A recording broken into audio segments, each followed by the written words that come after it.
ever just have those moments where you like, you know what, I'm feeling real sexy tonight. I want to put that shit on. I want to go and grab my partner or my homegirls, homeboys, my people, and I want to pull up to a poetry night. It's giving grown and sexy, honey. It's giving Love Jones. I did that one day on the random, and I ran into this beautiful cousin that we have on the podcast today. When I tell y'all, first of all, her energy, her presence, captivating. We were in the middle of a lounge, and honey, you could have heard a pin drop. That queen stood up, everybody said, oh, what, huh?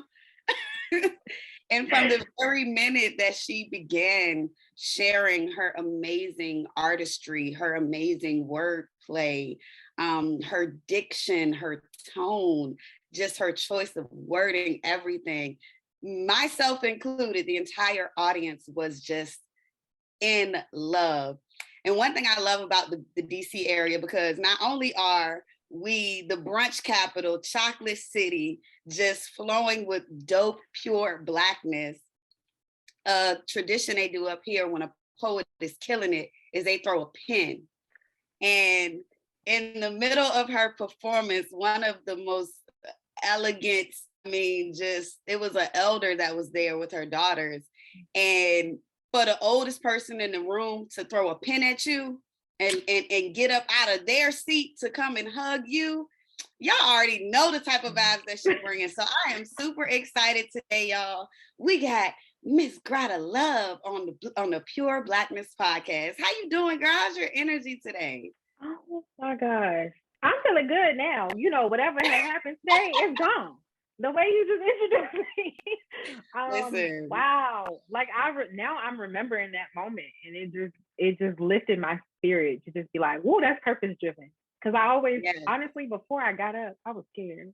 Like, I was so scared that the elder in the room was gonna look at me like, this little got her legs out, got this, because we're so used to being judged by elders. But her heart was so open, and she just was like, hey, I want you to have this. Like, she told me to read what was on the pen, and she gave me a hug, and I was just like, this is what I came for tonight. I didn't even know, but that's what I came for. And now we've been connected, and I'm here. And it was such a beautiful, beautiful moment. So clearly I'm a huge fan, but for everyone who, may not be as familiar, tell everyone where you're from and kind of what got you started with poetry. Like and how old were you when you kind of started expressing yourself in that arena? Okay, so y'all, I'm from PG County, Pretty Girl County. If y'all know, you should know. So look us up. But yeah, I'm from PG County, and I got started in poetry. Honestly, I was tracing. My sister was taking a calligraphy class, and she's like 8 years older. She was in high school. I think I was like about 6, maybe. And so she's in high school. She brought home this calligraphy poster with like this. I'm not gonna say basic, but it was like a real traditional type poem, like best friend to the end, broken heart, I'll mend. Like, and I'm just rewriting and rereading and obsessed, like with this poster that she is just like trying to throw away. And so years later, I had an 8th grade teacher, Mr. Salam, at Walker Mill Middle School. Shout out to Walker Mill. And he basically was like analyzing rap lyrics with us. We were listening to Tupac. We were breaking down the stories of like Slick Rick and Brenda's Got a Baby by Tupac. And I fell in love with lyrics and lyricism and wordplay. And yeah, from there, I would just write poems. He made us write poems as an assignment and then share it. And that was pretty much where I kept going with it. I do remember this girl, Nicole, told me I had a whack ass rhyme scheme. And now I just be like, Nicole, what's up? What's up, Nicole? Listen, I gathered 2 things from that. For one, shout out to teachers who challenge us and teach us in ways that connects to us more as youth, like to teachers that challenge themselves to make the curriculum fun and engaging. So shout out to your teacher. Like, he don't even know, like, that's some revolutionary work right there. Right? And y'all in there analyzing Brenda Got a Baby. What? A whole story. It was amazing. Love it. And shout out to Nicole too, because sometimes, like, we always need that fuel. So thank you. Yes, I think of her and I'd be like, I can't stop. I can't Right. stop. Because she's gonna think her little comment in class, you know, some trauma is motivation. That's all I'm saying. Absolutely. And you were able to take all of that motivation, all of that wordplay, all of those things that have just shaped and molded you as an artist.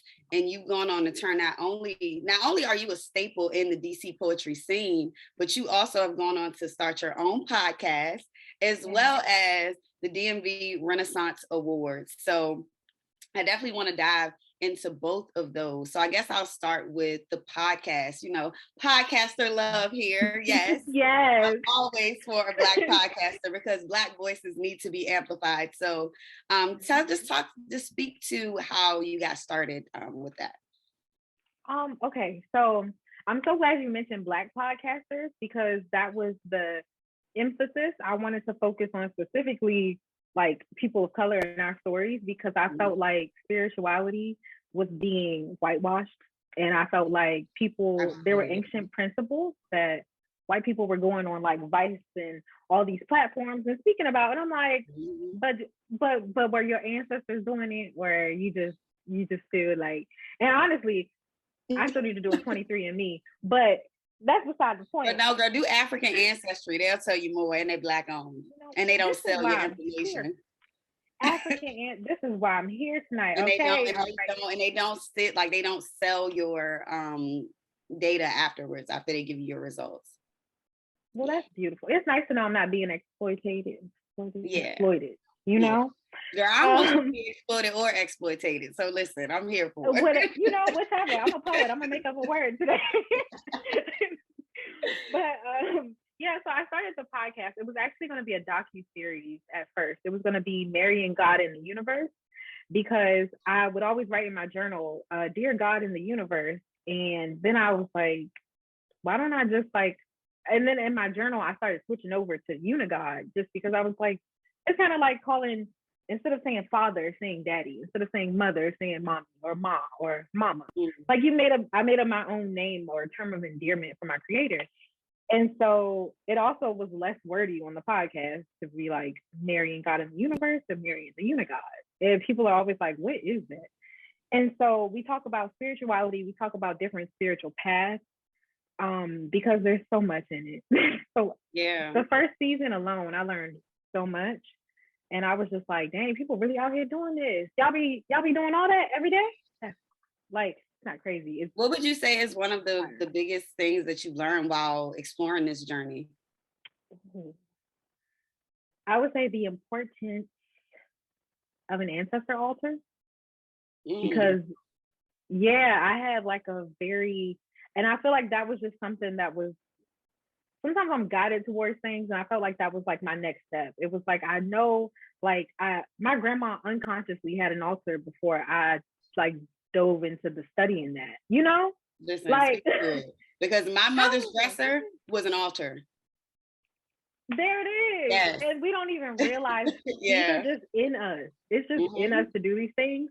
And it's really about listening to your spirit and your intuition. And they literally teach us our whole lives to like separate from it, from our intuition. Like, nah, do what I say. The system is in place for you to follow. And it's like, nah, something in me is rejecting it. So in the podcast, we are navigating our past, our present, and figuring out how we're going to progress and navigate our future, knowing what we knew and what we know now.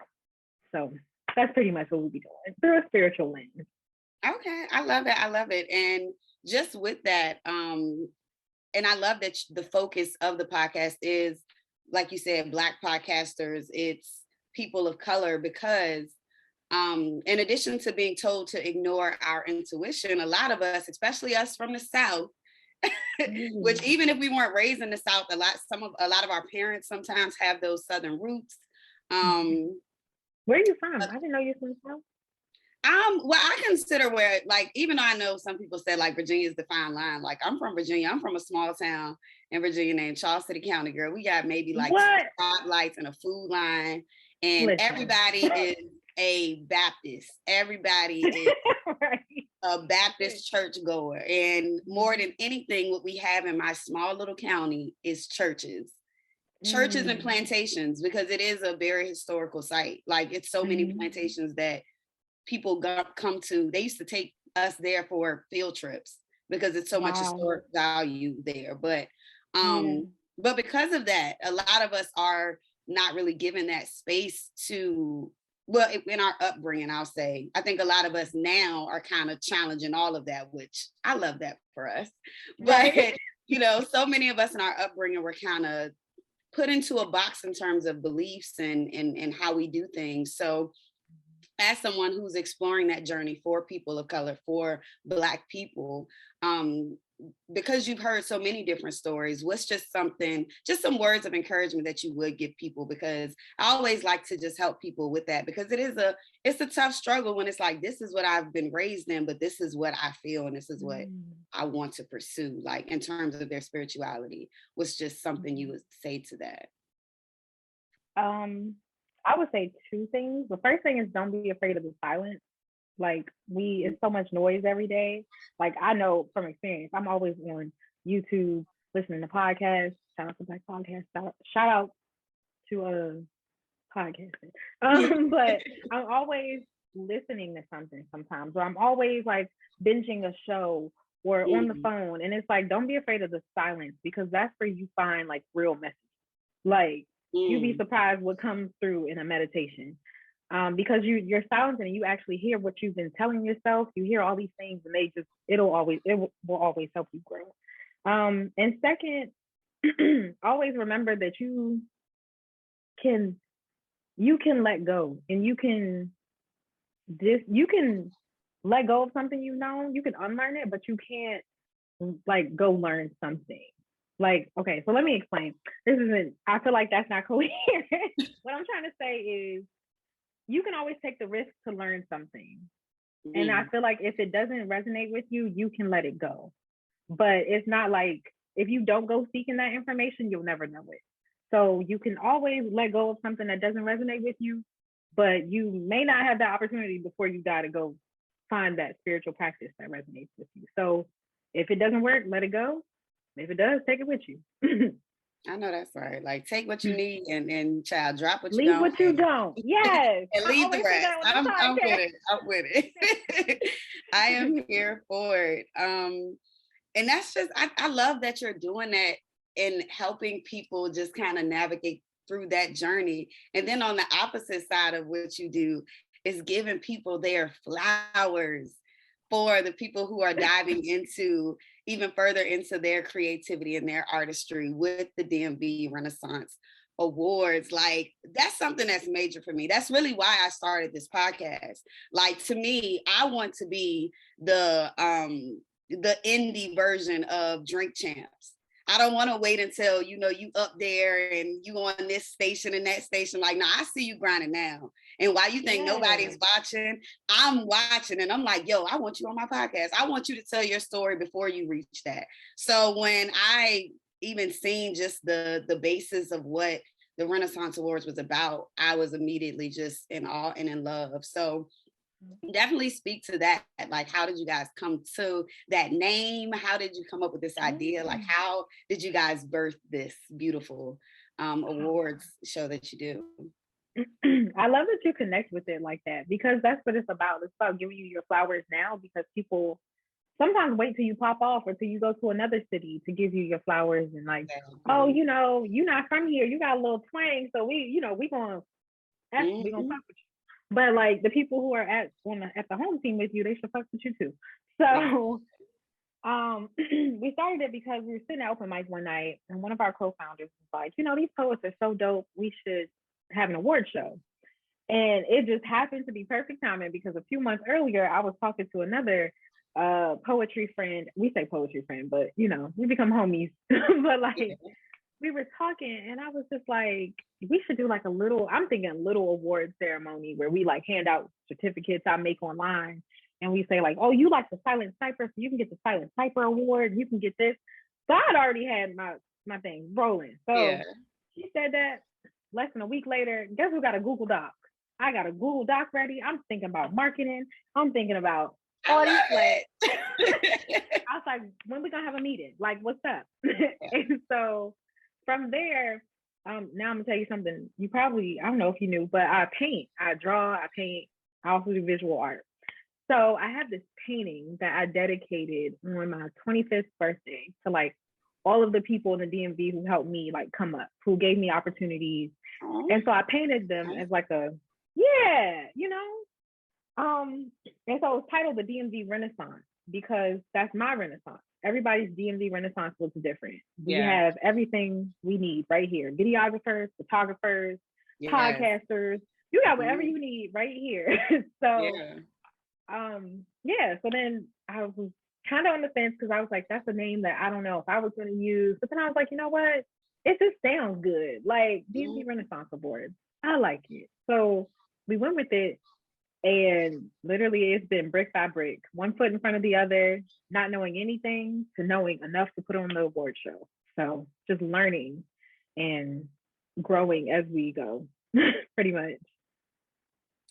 I think too, it's so powerful because sometimes when you in the trenches and you going through that kind of like day-to-day struggle, because most of the creatives that I know, regardless of how amazing, talented, like just dope what they offer to the world is, a lot of them still have to work the 9 to 5. A lot of them still, have to do Doing that it and now. side hustles and da da da da da. And it's Yeah. like to have that moment of just recognition amongst the day-to-day taxing lifestyle of like, man, I'm in this office cubicle, but I want to be painting right now. I want to be, constantly sitting looking at a computer and the ideas are just flowing through your mind and you like, like, should I respond to this email or should I do something for my business? Like, look at me telling my Talk life. I'm sorry. about it.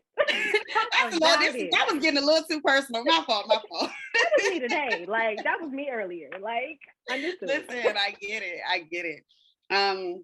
So yeah, I just want to commend you for giving people that hope, because sometimes that glimmer of recognition, that moment to just get, even if it's a little bit of spotlight, sometimes that's enough to fuel you to keep going, because this artist lifestyle, this creative lifestyle, has its rough moments.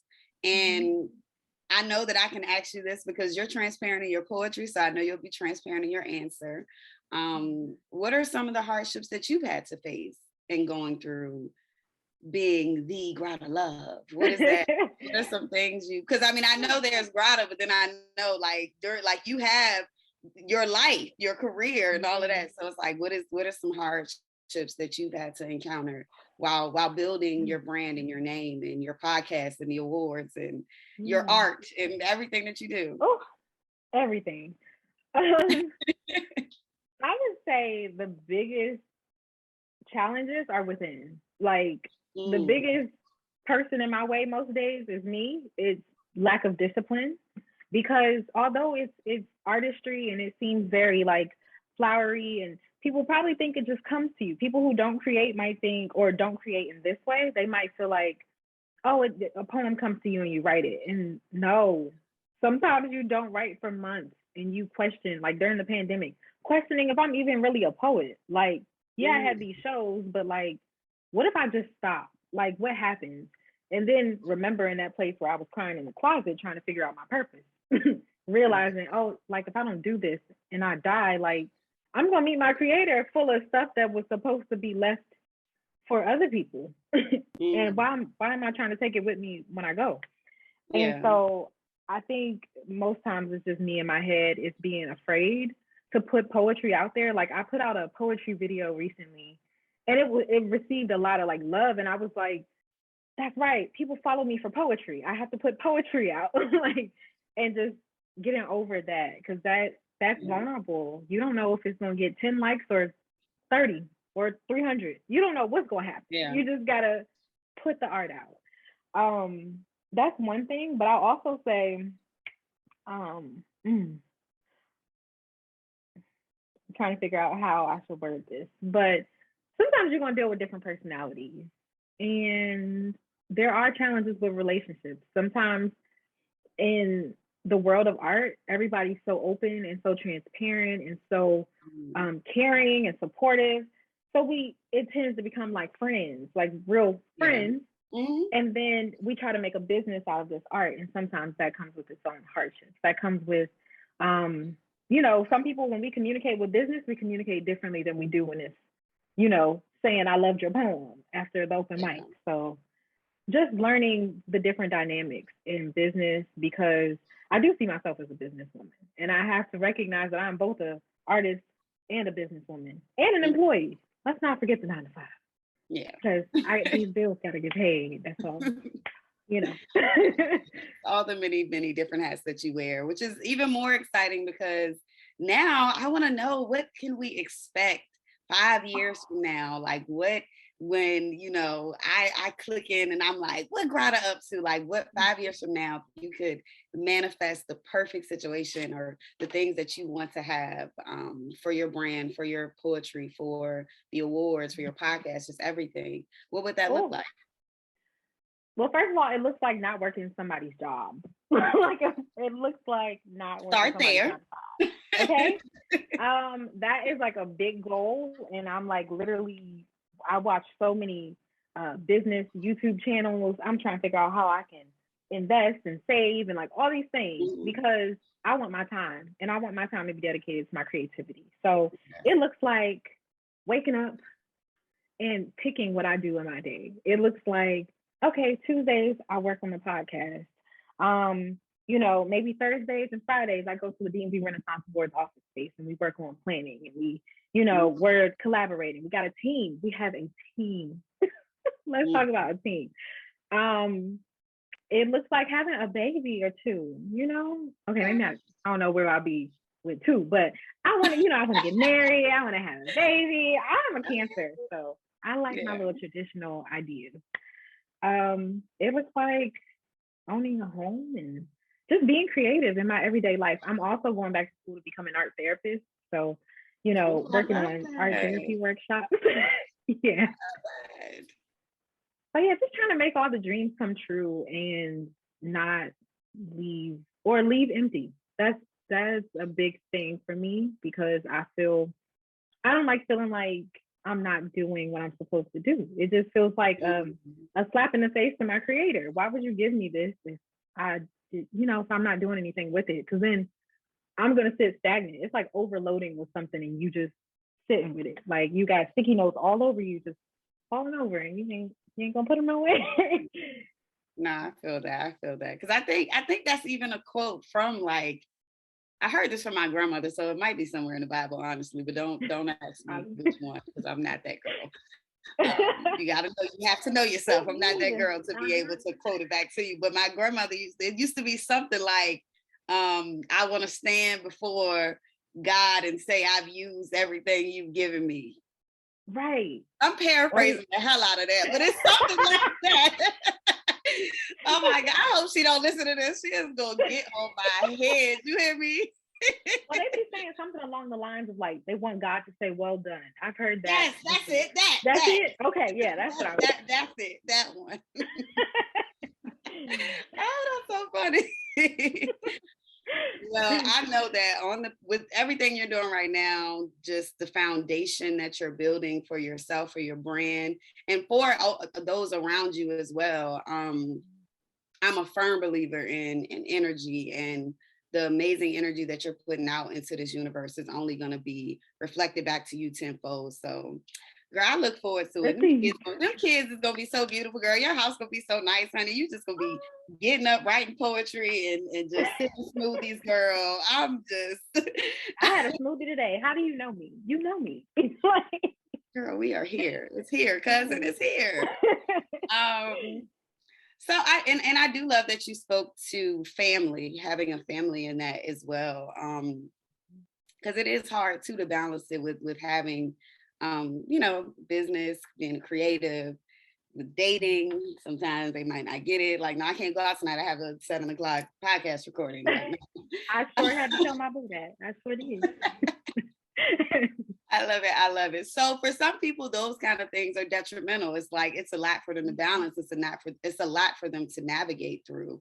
in addition to, like you said, those moments where you having internal battles, and then you having those kind of conflicts with how you interact with others that's in the creative space with you. So for someone that's kind of just in that vibe right now of like, they're seeing more cons than pros and pursuing just expressing themselves in whatever form of artistry that may be their frequency, whatever it may be. Someone that's just kind of, not inspired right now, kind of like you mentioned, maybe feeling like, am I even a poet? Am I even an artist? Like, what is it? What's just some words of encouragement, or just some aspirations, or just some affirmations that you can give them to kind of, just pull them up a little bit? Yeah, I'm so glad you say affirmations, because in my book, I have a book, Brave New Soul. It's like it's a chat book, so it's small but powerful. Let me say that. But I have this poem where I have like affirmations, and it says, I am guided and protected, loved and accepted, and provided for infinitely. So whenever I'm super anxious, I'm so glad you even brought that up, because wait, give it to me again. I need it one more time. It hit my soul. It just kind of went through. I need it one more time. I got you. I am loved and accepted, guided and protected, and provided for infinitely. Wow. Like, that's like a grounding exercise for me. When I'm like, my thoughts are going too fast, sometimes I just got to be like, yo, you're good. Like, you always have these moments where you stress, but then you look back and you realize you got through it. So you're going to get through it somehow. Just chill. Like, you good. And just remembering that, I would also recommend a resource that it's been helping me. It's been helping my grandma. My grandma paints now. I have one up there. But sometimes you don't even know you're creative until somebody's like, and when I was living with her, I would paint and stuff, and she just started like messing around a little bit. Now she got a little studio. Now that I'm gone, she done created a little studio. I love it. Oh, I love that. But yes, y'all should read The Artist's Way by Julia Cameron. That book will get you all the way together. All the doubt, all the people who ever said anything that stayed with you for years, which is why you don't live a creative life. Because she talks about how living a creative life can be anything. And that's why I make sure not to act like my artistry is the only artistry that exists, because accountants can be creative. Like, everybody has their own way of doing things. And so, yeah. And she also talks about doing the morning pages, 3 pages, as soon as you wake up in the morning, just write. Even if you don't know what to write, just put, I don't know what to write right now, but I'm just putting something down. Because whatever extra junk is up there, it's coming out. So it leaves room for your creativity to come out. Yeah. So yeah, read The Artist's Way, y'all. That will get you together. I love this. I'm always here for a book recommendation. I'm currently reading about 4 different books. So that's kind of my jam, girl. It's kind of my jam. I'm literally sitting here now like, I wonder how fast Amazon can get that here. I know that's right. I already have a whole list of books that I need to read, but I'm like, let me get that one too. I'm doing that too. I got a bookshelf here. I probably only read about 20% of them books. But I'm gonna get to them though. But I'm gonna buy more books before I get to the ones that I have. Listen, know my heart and know I have a thirst for knowledge, okay? Yes. Just know that. That's the intention. The intention is to get the knowledge. It is there. I love it, man. I really, really, really like rock with your energy. That's what's something that's so big for me when it comes to people that I work with, I collaborate with, I give flowers to. I grant my space to, because my audience is real particular. As they should be. So they get real particular, but I really, really, really love that. I know that they're gonna feel the same way that I feel once they get an opportunity to really tap into your energy and just how you are. So super excited, super, super excited, and super honored to just have you here today. For anybody that's in the DMV, DC, Maryland, Virginia, because I definitely had someone from Puerto Rico hit me up like, what is DMV? I've heard you say that. Like, is that They be saying Department of Motor Vehicle, and I'd be like, listen, no. I forget that DMV is not a common known thing. So I gotta keep that in mind. DC, Maryland, Virginia area. Let everybody know some upcoming dates and things that they can, come and see you performing, and just all the ways that we can further support you in your gift. Wow. Well, first of all, I'm mostly on Instagram. I'm gonna say that now because if y'all tweet me, I'm probably not gonna see it till 3 months later. So I'm on Instagram at grada.love. That's Grada like Prada, but with a G, GRADA.LOVE. That's on Instagram. In my bio, you'll find the link to my podcast Instagram and the DMV Renaissance Awards Instagram. That is, and follow all three of them. All three of them. All three of them. All three of y'all follow it. Yeah, and y'all should pull up to the open mic if you're a poet, if you are a storyteller, if you just want to talk real quick for 5 minutes or less. We have our open mic every third Friday. I will not be hosting in February, but I will be hosting in March. So make sure you pull up. My co-founder, Crystal Lynn, will be hosting in February. It's gonna be dope. Her shows are lit. She be having the music, and I'm working on it. But yeah, also I have a show February 20th called Interpretations. This is a really, really big show for me because my first feature was at this show in 2018. Like my first DMV poetry scene feature was there 4 years ago. So this is my 4-year anniversary of doing poetry, like taking it seriously. Yeah. So yeah, y'all can pull up. Yes, well, happy anniversary. Listen, that's an anniversary to celebrate too. Just like a relationship, friendship, job, anything. That's a beautiful anniversary to celebrate. So hope you do something really nice for yourself for that, girl, because that's dope. That's dope. You just gave me the idea, so I'm gonna do it. Yeah, I'm gonna do something nice. Put that shit on to do something, girl. Okay. That's right. Put that shit on. I'm gonna do it. And she also will be at there's this really dope guy, y'all. Like I really like the things that he do. His name is Shaquille Taylor, but better known as the artist Black Wick.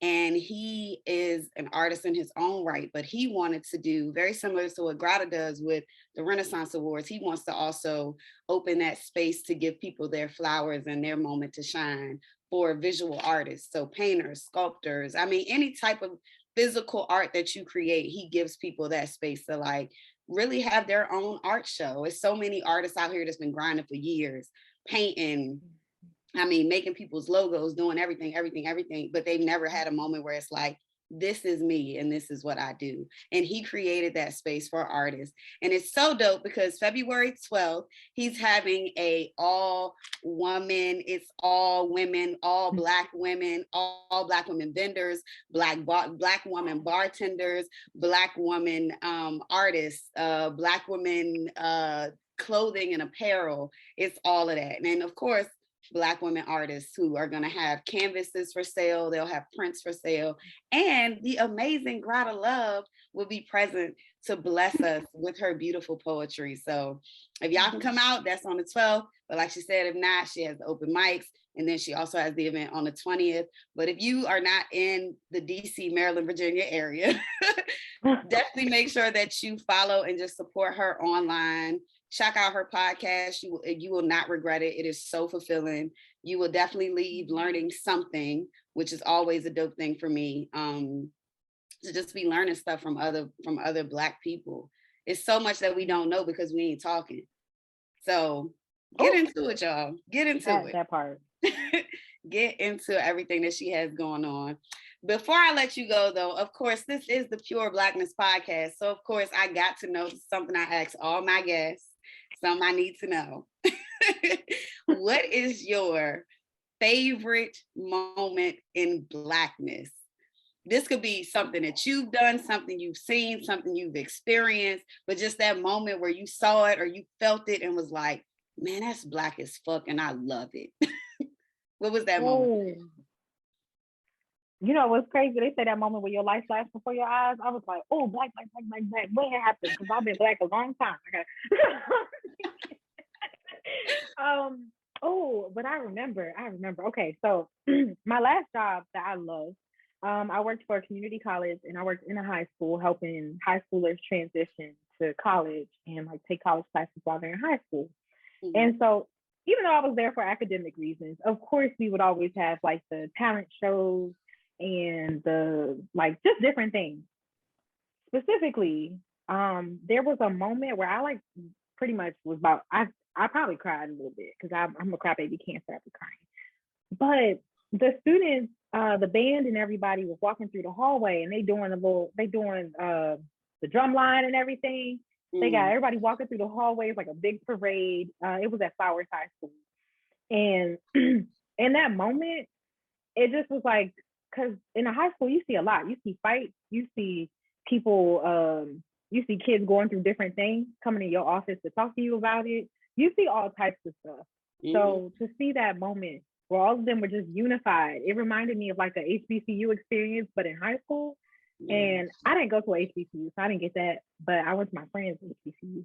Yeah. Girl, same. But I got a couple honorary degrees from a couple HBCUs. I spent a lot of time in Delaware State, y'all, and Howard. So, but it was like moving because everybody was so unified. The kids were, they were just loving on each other. Like they saw their homies that, because the band geeks, they be trying to give them a hard time. But Yeah. when that moment comes and y'all cranking in the hallway, just like they had streamers fall in and like it was just a beautiful moment and it was Wow. so black. It was like black babies just being happy, being creative, dancing, and just enjoying themselves. And I love seeing black children do that. And that's why I want to be an art therapist because I want more of that for them. And art helps.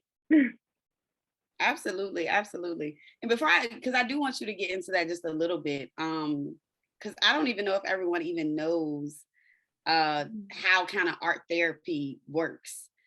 Yeah. So since it is, a goal of yours and something you're pursuing, like speak to that because somebody might hear that and be like, you know what, my kid do be drawing on the wall all the time. Maybe this is something that can help them. So I do want you to just speak to Yes. that real quick.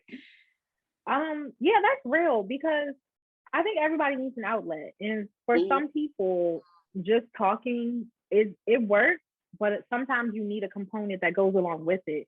And I think for me, there was a time where I was watching my nephew a lot. He was going through some things. He was about 4 or 5. And we would paint because I always had the paint supply. So he would just be painting, we'd be watching a movie. And over time, my brother he would come pick up my nephew and I would give him the painting. And he was like, yo, did you realize how like he went from like black and blue to like yellow and orange? And Mm. like when my brother said that, I was like, dang, like it just, and then it was like, I need to study this. Like I need some research behind this. I need to like be accredited so I can actually go into the schools and do this. Because my students at the high school would ask, can we do like small group circles where we write rap lyrics to express ourselves or will we do this? And I wanted to, but as a contractor, I couldn't have a like after school program. Yeah. But now I have new goals. I have ideas of how I'm going to get back into those schools and help those kids like that. And also helping adults. Like it helps to Mhm. be doodling for an hour just to get out your head. Yeah. So whatever works, we gotta try it all. See what happens, see what works. Yes. I love that you said that regardless of what age, how old we are, what we're doing, where we're at in our lives, we do all need an outlet. We do. Absolutely. So I'm really glad that you share your outlet with us. You bless this world with your outlet. And I know that you living in your truth and in your creativity and in your artistry is going to definitely inspire the next generation. And then with you being boots on the ground right there with them doing the art therapy, like girl, it's the greatness for me. I don't really have nothing. I don't really have nothing else. I don't got nothing else. I don't got nothing Oh else. my god. It's the greatness of Grada Love. I hope that y'all have enjoyed this episode. Again, make sure that you follow her, support her. I'll put all of her information in the bio and the info, of course. Make sure that you check her out at her open mic events, at all of her events, actually. Make sure you check her out and just follow, support. The thing about the creatives that are out here and moving in this social media space, y'all know I say it all the time, social media is such a melting pot of foolishness. But we have to show love to the real ones that's out here really providing the positivity, the frequencies that we need. So let's show love to this amazing person, this amazing being who shares her gift with us to just raise the frequency that we have going on right now. Like, I love it. Please support her. And of course, like we stated in this, find your outlet, whatever it may be. And honestly, you don't always have to try to monetize it. So that's the big thing about this social media climate. Everything needs to be a side hustle, but honestly, maybe just draw because you like to fucking do it. Find whatever you need to align your energy and just clear your mind. Thank y'all so much for tuning in, and make sure that y'all come back next week because we're gonna have another cousin around here at grandmama's house. If you ain't know, I'm letting you know yet again, this is the Pure Blackness podcast. This is the podcast that sheds light on all of the amazing things that Black people are doing out in the universe. And it's just a celebration of Blackness at the intersection of everyday life. We're just Black people that's just doing some extraordinary shit, okay? So catch these vibes again next week. And please be sure to like, comment, subscribe, and support everything that we're doing. Your support helps this keep going. So thank you guys so much. This is the Pure Blackness podcast, and I'll see y'all at Grandmama's house next week. Peace.